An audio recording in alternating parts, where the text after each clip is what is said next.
Right. Hallie, I think everyone's joined, so why don't we kick off? Welcome everyone to UIC Alumni Exchange. Here you can, chat with us if you'd like and let us know where you're coming from. I'm here in the Chicago area, north side of the city. Um, I'm actually excited to have you here. I think the last time we had an alumni exchange, it was definitely worthwhile having everyone come together. Um, from an introduction perspective, I am Patty Ballesteros, and I'm a very proud UIC alumna and the chair of the UIC Alumni Board's Alumni Career Services Committee. It's my pleasure to welcome you to the Alumni Exchange. The UIC Alumni Exchange really began in the 2020 timeframe. We brought people together so we can explore, connect, and even escape from the everyday with accompaniment of our community of UIC alumni, staff, and faculty experts. A couple housekeeping items before we get started. All participants are muted, but obviously we encourage everyone to keep your cameras on.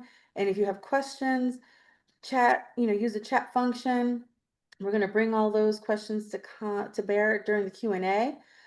Please be aware that this program is being recorded. You will also receive a 30-second survey after the presentation, so consider you giving us feedback. We want to continue improving this process. And with that, I'm excited to begin today's program. Job searching today and finding the right position for you is more complex than ever. Today, we are joined by UIC alumna and career coach, Hallie Crawford, who will help you to learn the following. Evaluate your career path, clarify your goals, and navigate today's job market effectively. You'll walk away with a clear action plan to help you move forward with confidence. Thank you, Hallie, for joining us today. I'll turn it over to you to begin the program. Thank you, Patricia. Greatly appreciate that. Appreciate our little bit of delay here today. I think my computer is working now, but like I said, I'm going to be very careful about what I touch on the keyboard. And I've decided I think we probably all want to be where Gina is. So you just learn how to teleport us over there to be on vacation. So job searching and thinking about what you want to do next can be really overwhelming for people. And we want to talk today about how to take this step by step and make it as easy as we possibly can when you're thinking about a new position. So we already did a great intro. I will keep this short and sweet. Very proud UIC alum. I won't tell you the year because it was a long time ago. I'm in my 50s. I've been coaching and training since 2002. I'm a certified career coach, and I have an undergraduate degree from Vanderbilt. And I actually started my coaching company when I lived in Chicago just after I graduated from UIC. So have a special affinity for alumni here today. Greatly appreciate your time. What we're going to do is we're going to talk about a lot of the different elements of job searching, from thinking about your direction, what types of jobs you want to pursue, what the right career path is, to taking steps to conduct a job search. And because we're going to give you a lot of helpful information, I would recommend choosing one action step from today's presentation that makes the most sense for you based on where you are with this process of wanting a new job, or what resonates the most for you personality-wise, et cetera, et cetera. And as a quick reminder, you can revisit the recording and the slides later on. We're happy to share our slides with you, and this is being recorded today. If you can take a look at and identify where the chat feature is, there's a handout, a link to a handout there, and also a link where you can download the slides. I will show you a QR code for the slides in just a few moments too.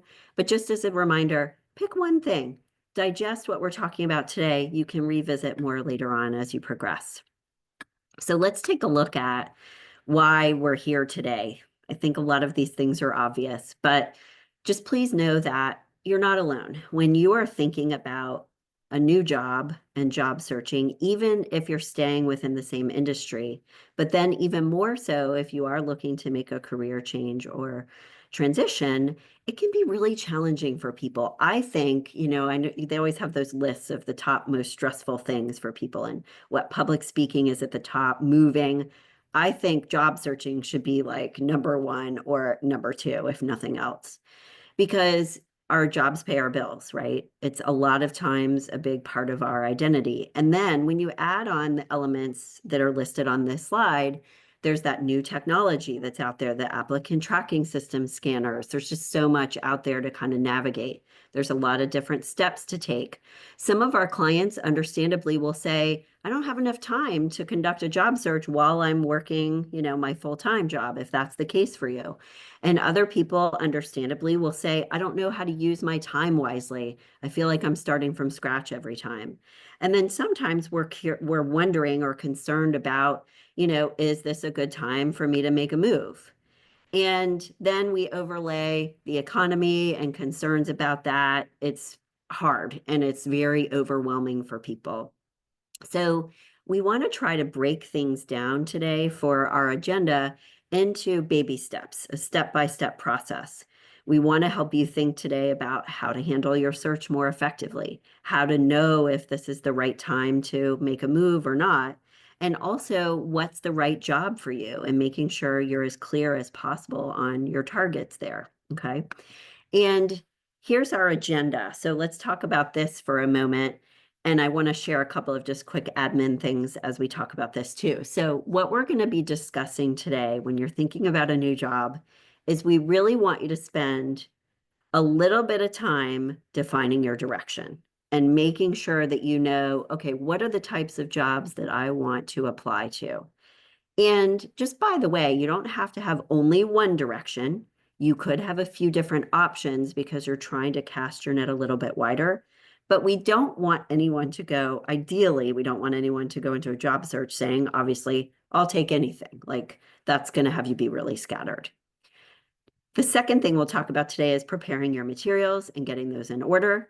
The third thing will be doing some research about what's out there, what's possible for you, and networking as well, because networking is still the best way people get jobs. And then finally, number 4 will be implementing your plan. We will have time for Q&A at the end, but I am happy to answer questions in the chat box as we go. So please make sure you know where that is, because I'll answer questions and pause as they come through. And we would also love to hear from you if you have resources or suggestions or comments. This is part of that community, being in community for the next, just under an hour, that's helpful to us. So I'd love for us to learn from each other as well. And as we said, you can grab the slides here or in the link in the chat box too. So let's dive in and talk about step number 1, and this is defining your direction. So as you think about a new job and you take a look at this next slide, we'd like for people to get as focused as they possibly can. And I'd like you to think about, like, first of all, how targeted or focused are you when you're thinking about a new position? Do you have one idea about one type of job you'd like, or do you have multiple ideas? And I feel like what we tell our clients is that in an ideal world, if you can have one area of focus, that's going to be perfect, because then you can put all of your energy and time and thinking into that. But I'll be honest with you, a lot of our clients say, well, what if I need to cast my net a little bit wider to just kind of see what's out there and see what else, I might be qualified for? That's okay too. If you have a few different ideas, as long as they're relatively or at least somewhat related, we think that is okay. And we want people, just by the way, regardless, even those clients that say, I know what I want to do, we want them to look and kind of do a little bit of research and see what else is out there that could be a good fit for them. Because if it's been a while, especially if it's been a while since you've looked for a new job, there's so many new jobs and different types of positions out there that we don't even know exist, that we want you to see and identify what else is out there that could be a good fit for you, okay? So think about your focus get clear on, the 2 or 3 areas you might want to target. But at least if you know or are feeling like I know what I want, do me a favor and just check out job boards a little bit, check out some career brainstorming websites so that you can do your due diligence to see what else could be out there for you. And one of the things that we want people to think about if they're considering changing direction, and if you're not totally happy in the position or career path that you're in, it's a really good idea to make a list for yourself. And this is a really simple exercise and say, okay, what's working for me at my current position and what's not working for me? So create a list for yourself, kind of 2 columns, if you will, of likes and dislikes. This can help you start to identify what you want to have instead. So the things that you like, do you want to continue those and, have those in your next position? Or do you need to fine tune that a little bit more? And the things that you don't like, what would you like to be different? What do you want instead?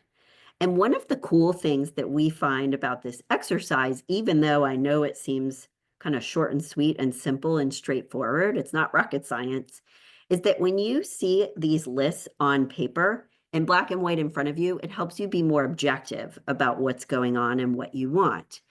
And you can then, if you look in the middle of this slide at the second to last bullet point, start to identify the themes in what you're saying. For example, if a lot of your dislikes are really about the work environment that you're in, that may mean that you are in the right fit, role-wise or industry-wise, you're just at the wrong place. But if your dislikes have to do with the role that you're in, the tasks that you perform, and more things than that, it may be that you need to make a larger change. So don't assume, especially if you're really unhappy in your current job, and we'll go ahead and launch this first poll here while we're talking about this, please. Even if you're really unhappy and about to run out the door, it does not mean that you should go be a chef or something completely different than what you've been doing. Sometimes a shift or a course correction is all people need in order to get into the right fit. And we find that when people are unhappy and frustrated, understandably, they make the assumption and feel like, okay, it's got to be totally different because I just can't stand it. So don't make that assumption. It could be that you need to make a more subtle shift. And we're going to show you how to know if that's the case as we progress today. So we'll give you a second to complete the poll. And we're just kind of getting a sense here today of how many people feel like they are really unhappy and they need to make a change, or if they're like kind of just putting feelers out there. And just by the way, I would say that the advice that we're giving today will go across the board, regardless of your situation. This is more about how much time you're going to need to spend in the different areas or the steps that we're discussing with you based on what's going on for you. So for example, if you're really unhappy, you need to maybe spend a little bit more time thinking about a different direction versus, I kind of, want to stay where I am. Okay, great. So we've got our results. So this is a little bit more kind of evenly spread. So we've got 32% who are unsatisfied. And then we've got the 41 that are kind of in the middle. I'm really glad, by the way, that we have some people out there today that are satisfied in their work. That's great. And also that our number of people who are about to run out the door is lower. So that's always good news because we don't want people to be that unhappy. So remember, as we said, depending on your level of satisfaction and also the themes that you identify in your list, you can start to determine what needs to change and what needs to be different. Now, we will say one thing really quickly, and we've got a question that came through, and I'll pause in just a second to answer that we are not sitting here saying, change jobs and, you're going to find something that's perfect and it's peaches and cream every second of the day, right? When you're thinking about a new job, we want you to please have the right perspective. And what we mean by that is that you're looking for a position where the good parts about it so far outweigh the parts that you don't like as much that you barely notice those. Okay. So We're looking for something that the majority of the time you feel satisfied, fulfilled, you're leveraging your strengths, all that good stuff. But there's always going to be things that we don't like about our work, whether it's office politics or something like that. So please don't put so much pressure on this process that you're looking for like a needle in a haystack that is going to be perfect all the time. We're going for the good outweighs the bad, that you can deal with those things that you don't like quite as much. And before I answer the questions in here, I'm going to just share this model really quickly so that you can kind of noodle on this for a moment. This is the model that I developed when I first started coaching in 2002, a long time ago. And we keep it updated based on, changing times, et cetera. But this model I created it so that people could have one thing, a visual thing to look at to know what they need to consider when they're brainstorming alternative career ideas and also evaluating job opportunities. So if you look at this model, these pieces tell you the components to an ideal career, all the way from fulfillment to being compensated in the right way and the right work environment. And we'll go through these in just a moment in greater depth. So let me answer just really quickly. Okay, so great question. Given federal layoffs and security clearances that went with them, is it better to physically relocate to a familiar place than try to pivot where every third person has the same layoff problem? Love industry, but shift to something else since doors are closed right now. This could be the case for you. I think it depends. It's a really good question, and it depends on what you might be looking for next. So, for example, DC right now is a harder place to be. A lot of people have been laid off. There's higher competition.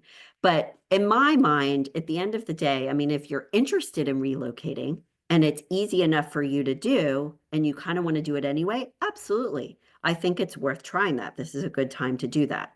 But I wouldn't just uproot and just because of this situation too.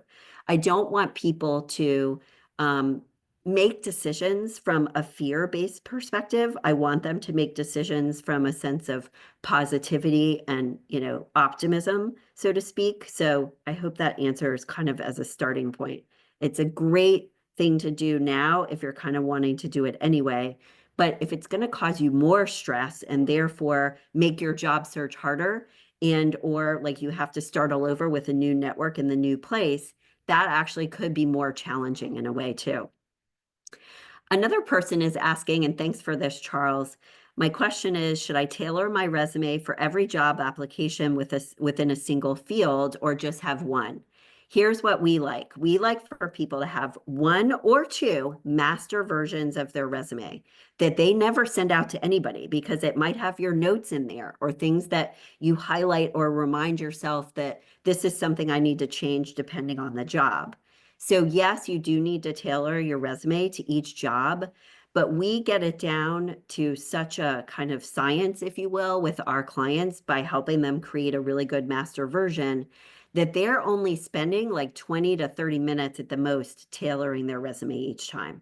So that's the long and the short answer. I hope that's a good starting point for you. So let's take a look at our model for just a moment, because I actually find that this helps you think about your brand a little bit too, and we'll talk about that more today as we go. So when we're looking at our model, if you start, and I'm afraid to move my cursor too much, so I'm just going to visually say this, okay, is in an ideal world, we find that when our clients are brainstorming career ideas, if they start with what is rewarding and fulfilling to them and their values, their interests in terms of the tasks they like to perform, and their strengths, the bottom three pieces of the model, they're going to come up with a nice, robust list of career ideas. It helps them think outside the box more, see what else is out there that they may not know exists, but could be a really good fit for them. And then you can start to narrow down those ideas based on your experience in your education. Am I qualified for these jobs? And are they going to be a fit for me work environment wise and all of that? So starting with fulfillment, we're looking at what's rewarding to you, gives you a sense of accomplishment. In an ideal world, what types of jobs would honor your career values? With the interest piece, we're looking at what are some of the things that you have been really interested in throughout your career? And what does that tell you about the type of industry you might want to be in, or the tasks you might want to perform. The third one on the left is your strengths. So what are you naturally good at? And what strengths do you want to continue to leverage in your next position? Sometimes people will tell us, I'm great at, for example, Excel spreadsheets, but I'm sick of them. So I want to leverage a different strength going forward. Then if we go up above those, it's a good idea to brainstorm career ideas from your past experience and even coursework at UIC. It was so crazy because when I was in my 20s getting help with, I used a career coach to help define my career direction. I had forgotten how drawn I was in undergrad to my psychology and interpersonal communications courses. That's what I ended up doing with my master's degree at UIC. But we forget these things, especially if it's been a long time ago. So brainstorm ideas, but also narrow them down based on what you would be qualified for with these two pieces as well. Then the last three pieces are personality type. You don't want to be going for a role or a career path. If you are more introverted, for example, that's going to require you to be an extrovert. Are you more of a leader or like to be behind the scenes? So your role has to fit with your personality type. And then work environment, it's a make or break. I can't tell you how many people have come to us and they think, like we had a consultant actually in Chicago working at one of the big four. And when she first came to us, she said, some days I feel like I should go be a chef because I love to cook. And we were like, okay, we'll consider that. But at the end of the day, what she realized using our model is I'm actually in the right role for the most part. I really enjoy my team. I enjoy some of our clients, but the work environment was the main problem for her. So she decided that instead of external consulting, traveling so much, and honestly, she had a really bad boss, and that was part of the dissatisfaction. And we've all heard that before, right? People leave people, not organizations. So she decided she wanted to be work in-house as like in business strategy. She found a job doing that. She was thrilled. So work environment is a big deal, and compensation obviously is huge too. So as we said earlier, and we'll go to this next slide, this model can help you brainstorm and see what else is out there so that you make sure you're covering your bases. And it is okay to have a couple of different ideas if you feel like I want to cast my net a little bit wider and see what else is out there. When you're brainstorming ideas, just by the way, you can leverage ChatGPT and online tools. You can use Google, you can use ChatGPT to say, hey, what are some roles that are adjacent to my industry or vendors to my industry? Could those types of things be a good fit? Could it be consulting within the industry that I've been in? And these are some of the, like, I want to say keywords, but phrases that you can use to get alternative ideas. You're pulling your keywords like data analysis, for example, or construction based on industries or tasks that you're good at and or like performing. But this can help you see what else is out there that could be related or similar to some of your ideas so that you're casting your net a little bit wider. And like we said, we like for people to have like cast a wider net and do some really good brainstorming to have a good, robust, longer list, even if some of the ideas sound crazy, because then in your second pass with your ideas, you can narrow those down based on practical considerations. Had I not kept with or stayed with the idea of education as something that I really enjoyed, even though I was a TA at UIC and I enjoyed it, but I was like, there's something still quite, missing there. I tried teaching kids, tried teaching adult education. It wasn't exactly the right thing, but because I stuck with that idea and looked at what else was out there related to education, that's how I found out about career coaching. So, as we said, with the ideal career model, one of the things that can help you with two parts of what we're talking about today. Number one, brainstorm alternative ideas are assessments, whether it's a strengths finder or personality assessment. We find these can be really helpful for people to help them see or brainstorm alternative job ideas. The second reason why we like assessments, whether it's strengths or personality type, is they give you language that you can use on your resume, on your LinkedIn profile, and in some cases in interviews to help you articulate things better. So we do like a strengths assessment with people, like it's a one-time session with them, sorry, where you get the Strengths Finder assessment and we talk through what this means for your career ideas, but it can also help you articulate things a little bit more. There are also some other good assessments, and I'm going to actually put this in the chat box because for some reason for me, it's actually working. I know we were talking about that before. onetcenter.org is one good website that can help you with like personality tests, etc. And again, like we said, it can help you come up with other ideas, narrow down the ideas that you already have. But the reason why we use StrengthsFinder in particular is it gives our clients more confidence about what their strengths are, but gives them language that they can use so that they're selling themselves more effectively. So we're gonna wrap up with this first piece of our agenda for today and the brainstorming ideas. What I want to just encourage you to do as a final thought with this, and then we'll start talking a little bit more about job searching, is please consider each piece of the model. Don't forget about it. Because if you don't, for example, find out a little bit more about the work environment, you could end up in a work environment that's not a fit for you. We had a man once who went to work at a startup, and he was more senior in his career, kind of like I am. And he didn't think about it quite enough. And he came back to us and said, well, the company is cool, but they're shooting Nerf guns off at the office, and I feel like a fish out of water. So it's a big deal. We want you to make sure that you're checking all of these boxes in order to help you get into the right fit. And just by the way, when you're interviewing, you can be really direct with people asking questions about the work environment, about their corporate or organizational values and how they honor them, and all this other good stuff.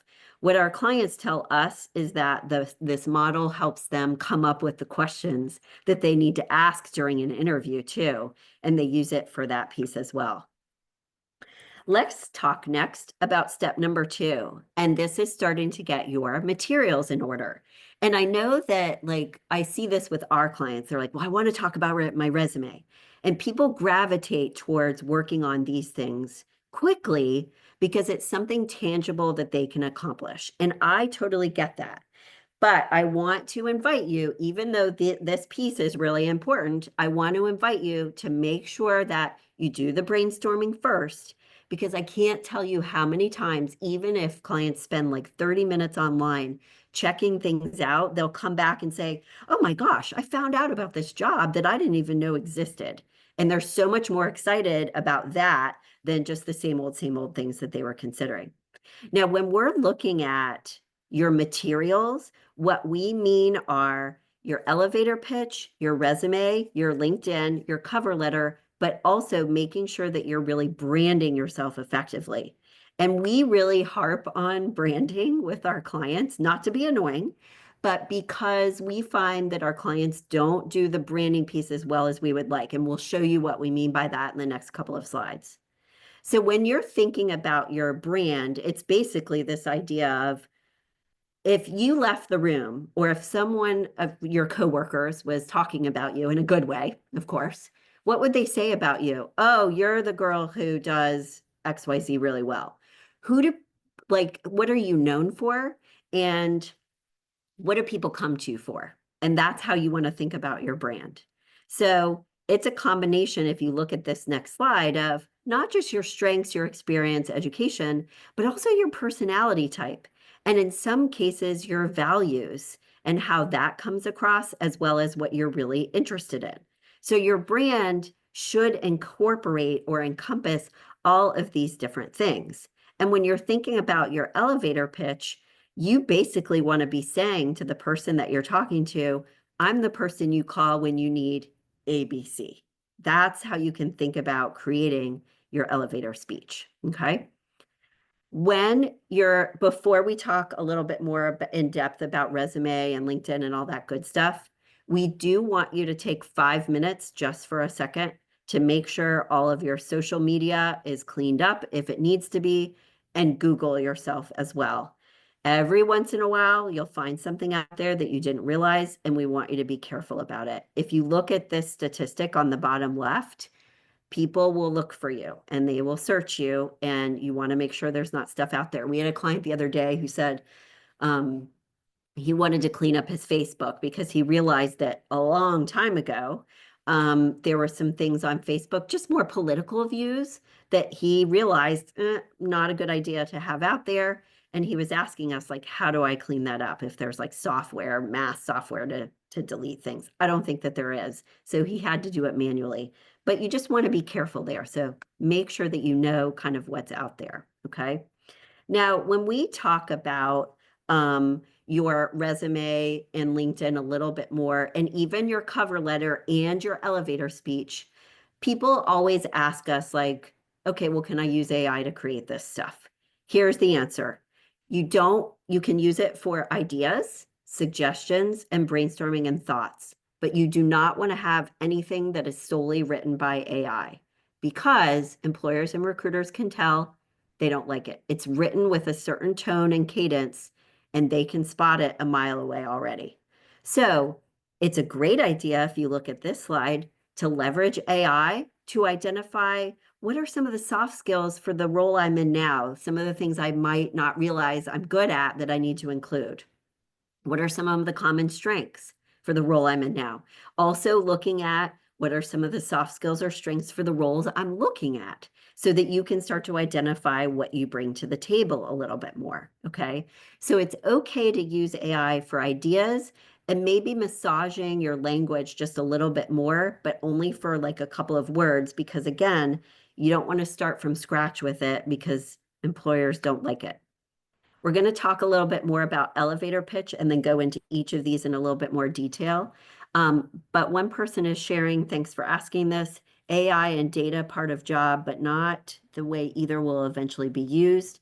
What's the best way to include on your resume now versus in 18 months? Also, emotional intelligence is part of the resume, but not a job requirement. So emotional intelligence is important in terms of how you write your resume and including those soft skills. If you've got AI skills as well as data skills as part of your job, we definitely want you to mention those on your resume if they are going to be required for the positions that you're going for. When you are tailoring your resume for each position, here's my running joke about this, and then we'll talk about elevator pitch. You want to imagine that the employer or scanning system or recruiter is like a dog on a scent. And if they're looking for chicken and you throw beef in there on your resume or LinkedIn, they're going to go somewhere else because they're going to say in their head, oh, this person is looking for this and that's not our job. Okay, next resume. So don't include things that are not going to be relevant. Hopefully that answers as a starting point. So we already talked about elevator pitch a second ago. And the reason why I bring this up is because too many people, and I get it, you're exhausted after doing your resume and LinkedIn, and you just want to start your search, and they don't think about what they're saying when they're talking with people and networking. And we really want you to take the time to consider this because it's going to help you be more confident when you attend events and when you talk with people and when you interview. I think we all kind of know the gist of an elevator pitch or speech. It's the same thing. But remember what I said a moment ago is it's basically writing out if you were to say at an event, like, I'm the person you call when you need ABC. Use plain language, common language, write it out, but then practice it in front of the mirror so that it comes across really effectively and confidently. Remember, you can get a copy of our slides. There's 2 examples here.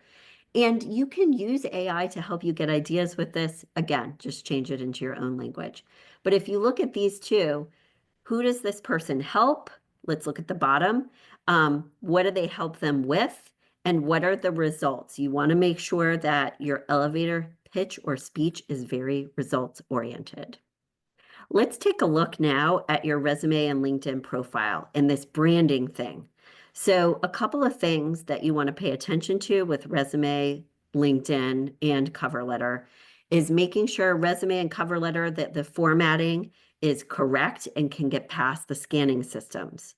you've got enough white space, you've put the right keywords in the resume and in your LinkedIn, that all of your bullet points are as marketable and results oriented as possible. Results, results, numbers where possible. And then have a summary at the top. And I'm going to show you a quick example here about what we mean. And there's two questions that came in that I'll answer too.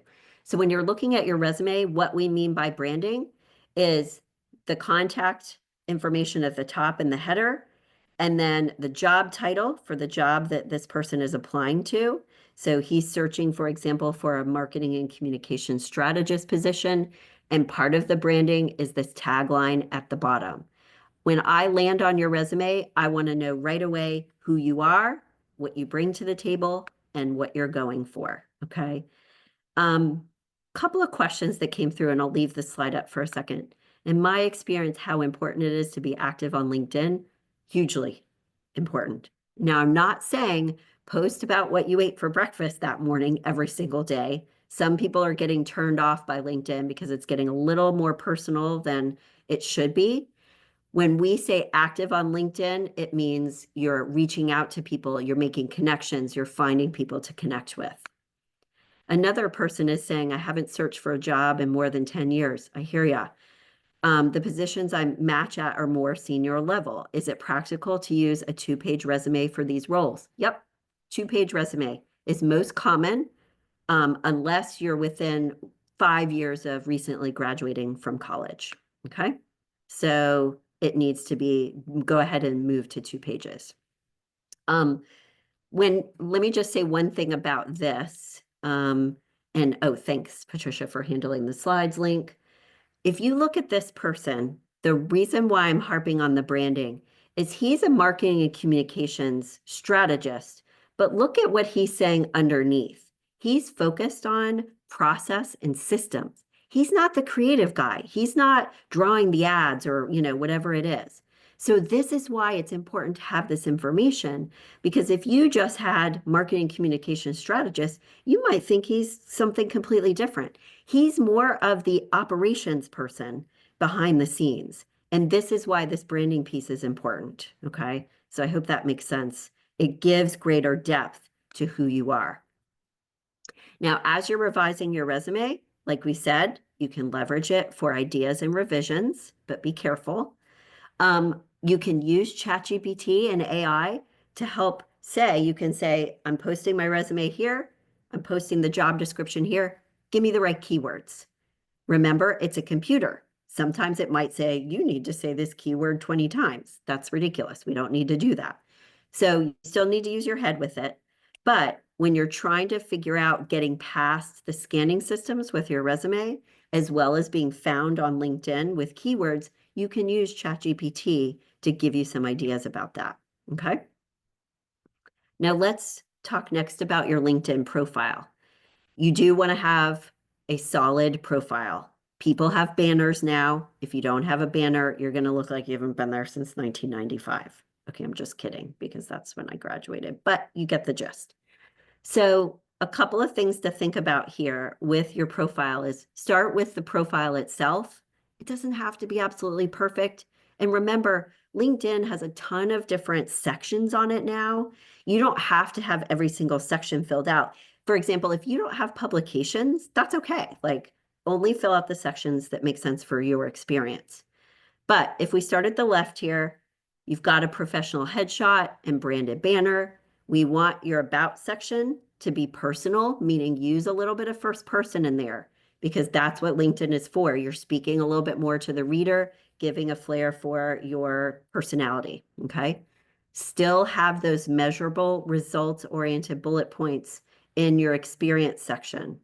We like for people to work on over time, getting recommendations on LinkedIn because you can start to put excerpts of those in your experience section on LinkedIn. Make sure that you do the same thing that you did with your resume with the keywords that you've got those in LinkedIn as well.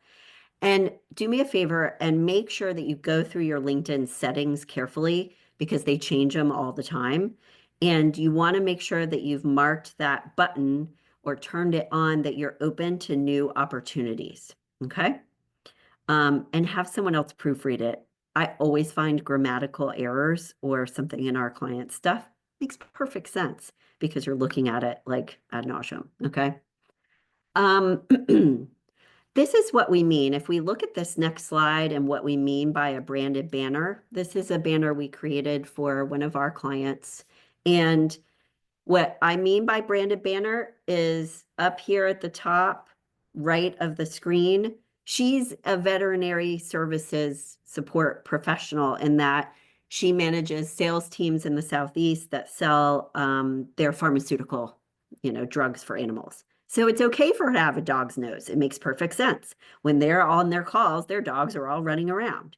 So pick an image. It could be a cool image of UIC and the campus. It could be where you currently live. It could be something relevant to your industry. And we like it when you put some kind of tagline on there and what you're looking for in terms of the types of jobs in order to brand yourself effectively. We offer this service. It's a QR code there. But what you also want to be mindful of is, do you see under her name, she's got Regional Director, Veterinary Services. Okay, great. This is also when you are job searching for a new position, you want to leverage that part of your LinkedIn profile and put as many keywords in there as possible to help brand you and sell you for that next position. Okay. So one of the places that the keywords are going to be important is there in your about section and also in your skills section that is attached to each of your about section and your experience sections as well. And we do LinkedIn boot camps all the time to help people update their profile. So there's a lot to do there, but please know that once you get things buttoned up with LinkedIn, it takes a little bit of time up front, but once you get things in the right way, then you can hit the ground running, and it's just more like connecting with people and talking with them. So let's talk about networking with people a little bit on LinkedIn. And one of the things we always like to tell our clients is, if you want an introduction to someone, whether it's a second or third connection on LinkedIn or a friend of a friend or whatever, it's always better to ask the person in between the two of you to make an introduction, because the other person is going to be more likely to get back with you and give you time. And also then you know who that other person is, and the ball can be in your court a little bit more. So I am curious, let's do our next poll here if we could. How many people typically do like an end run, or how many people are asking for that introduction? And I think a lot of people know that they should do this, so we probably have some good numbers here. But we always want you to, here's our goal with job searching, is not just having the conversation of, yeah, sure, send me your resume and I'll pass it along.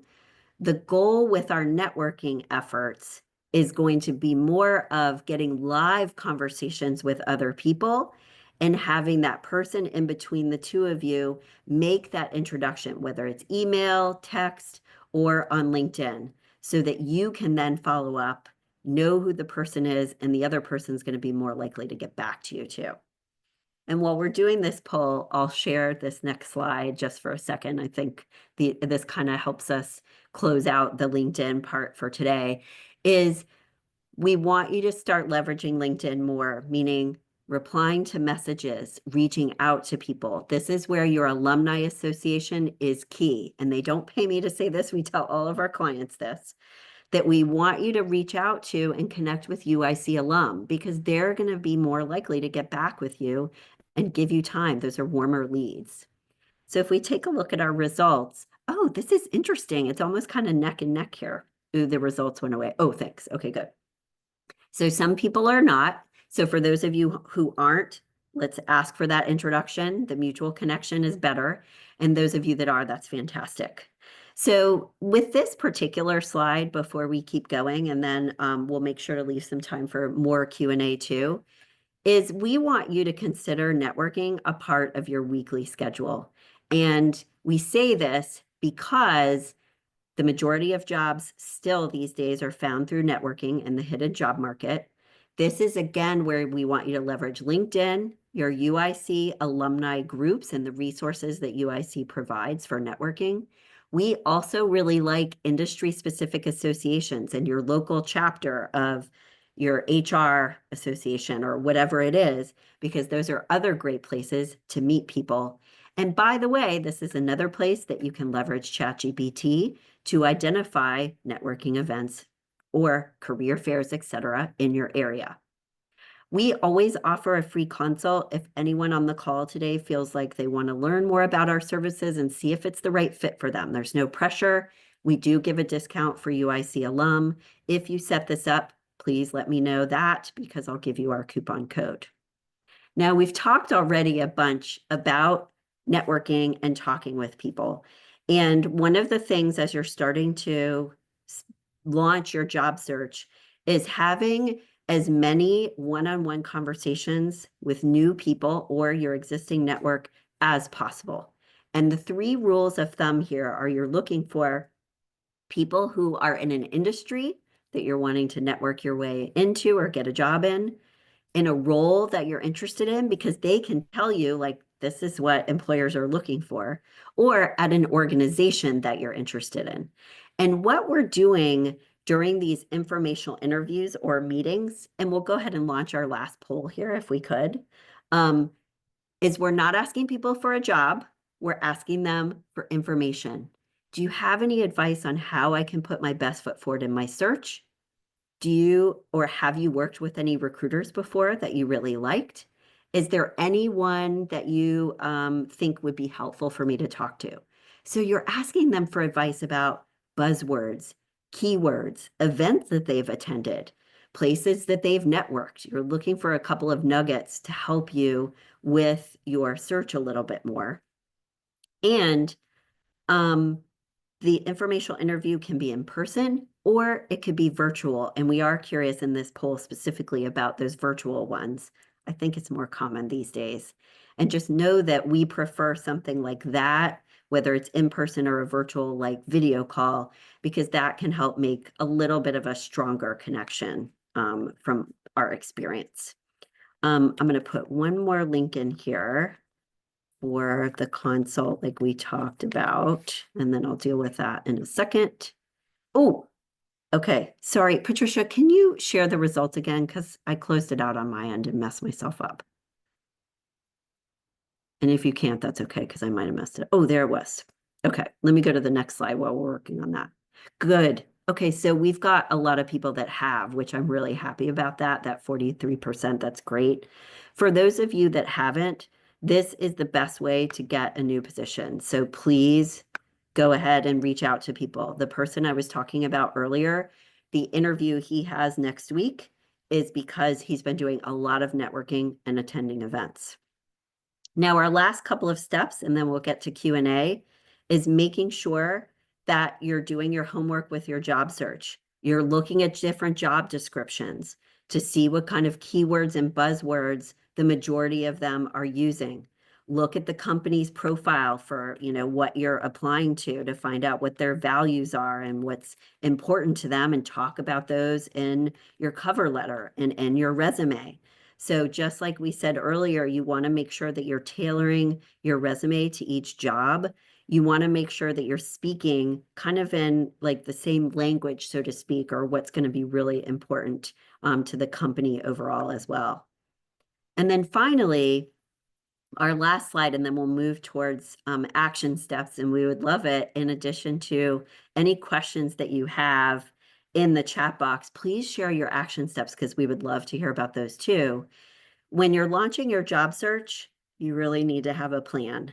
And I don't mean you have to have every single second, planned out, but we like for people to have an Excel spreadsheet where they're tracking their actions, they're tracking their network or networking efforts, they're tracking their job applications. They've got different tabs for those things. We give those to our clients when they work with us.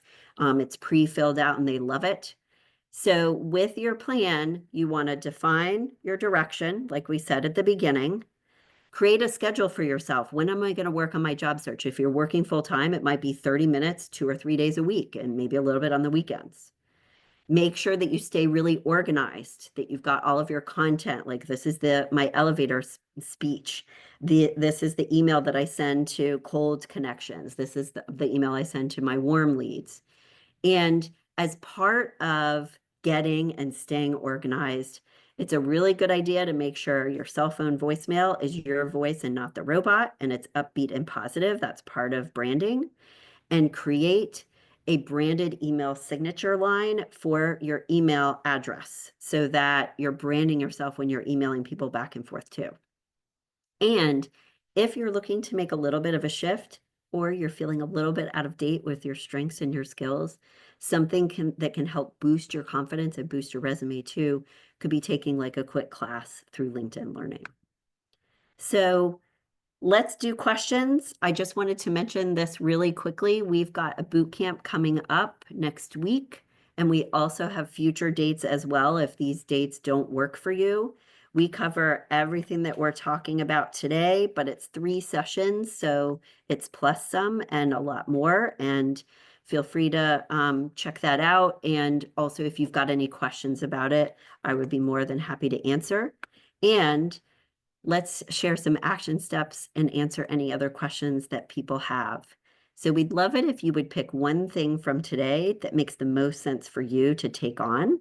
It could be I need to define my direction a little bit more. It could be I need to research the market, or if you already know your direction, we need to brand your resume. I know we shared a lot with you today, so please, like we said earlier, feel free to download the slides so you can reference things. And are there any other questions, but also action steps that people want to share? Please feel free to share those now. Thank you, Hallie. While people post their questions, I do have one for you. What is it like working with you as a coach? Could you give some examples of how that experience might pan out? Sure. So with our coaching services, we have 2 different ways that people can work with us. There's the individual coaching, where you work with one of our coaches. I pair you up based on their experience and your needs. And the individual coaching is like having an athletic coach for your career, where we define your goals, we define your obstacles, figure out where you need the most help. And there are either weekly or bi-weekly one-on-one sessions with action steps, homework, all that other good stuff. And we also have courses as well as the boot camps like I was referencing before. We've got a great action step, consider branding my resume. That's awesome. And another person asked a great question. How do we thank people who help people in our search? It's totally fine to send them a thank you email or a note on LinkedIn. I personally, if there's a way you can find their work address, I love it when people can write a handwritten thank you note, but I know these days that's not always publicly available. So it's totally fine to write a thank you note via email. Reference something that was talked about in your conversation with them so that it comes across as a little bit more tailored and personal. Oh, and I like your action step. Thank you for sharing this too. Brand my resume and forget my fear of making it 2 pages. Yeah, no fear there. That's the most common. Thanks for sharing that too. The 2-page resume is the most common when you have, that many years of experience. So don't feel like you have to shove it all into one. And yes, you should be, question that came through, leaving unrelated job experience. Oh, okay, sorry. Let me be careful about this answer. So unrelated job experience, in terms of like bullet points or tasks that you performed, leave that off your resume.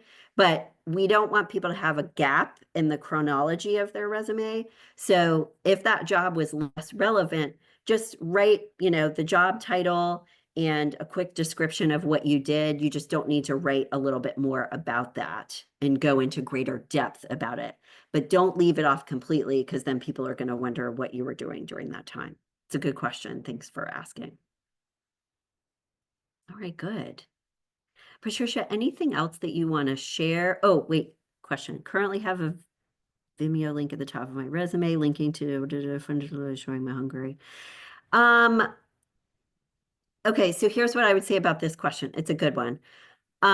Links on resumes can sometimes trip up the scanning systems. So my preference is to not have it there and have it be on LinkedIn.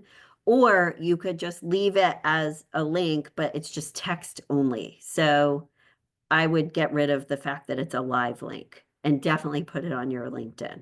Um, and I think it's good, but if you're applying to a place that's going to be a little bit more formal and might not appreciate the humor in it, consider taking it off.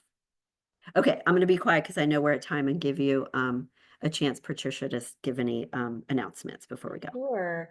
Um, if there are any other questions, do leave them and we'll try to get Hallie to answer those and we can send them in our recap email on the program.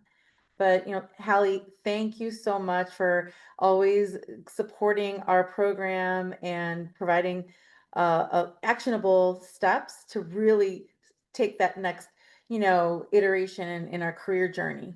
I always love listening to your tips. And for those of you that are scared about the AI tools, don't be. It's really simple to incorporate it into your planning. We are very proud, Hallie, that you are here and that you're a proud UIC alumna as well, sharing your knowledge. To close us out, the UIC Alumni Board's Alumni Career Services Committee is excited to bring you more opportunities to connect. Please join us throughout the month of June on UIC Connected. If you haven't gotten your account activated, it's really simple. If Gina, you could do me a favor and drop the or Emily Ann, drop the link to UIC Connected. It's connected.uic.edu for reference. And what this platform does, it's an online networking and professional development platform exclusive to the UIC community. So everyone involved has that alumni status, and we do have students joining. So it's an opportunity also for you to be able to mentor students. So when students do reach out, please do your best to respond to them. They're really energized. A lot of the courses now, especially the early career, like freshman, sophomore, are getting them more used to asking for informational interviews. So please help them also move along on their own journey. Okay, look out for our survey so you can give us that feedback. Thanks again, Hallie, for everything, for sharing your time, your experience. So appreciative of your time. Most welcome. Good luck, everybody. Great. Look forward to seeing everyone at the next event. Take care.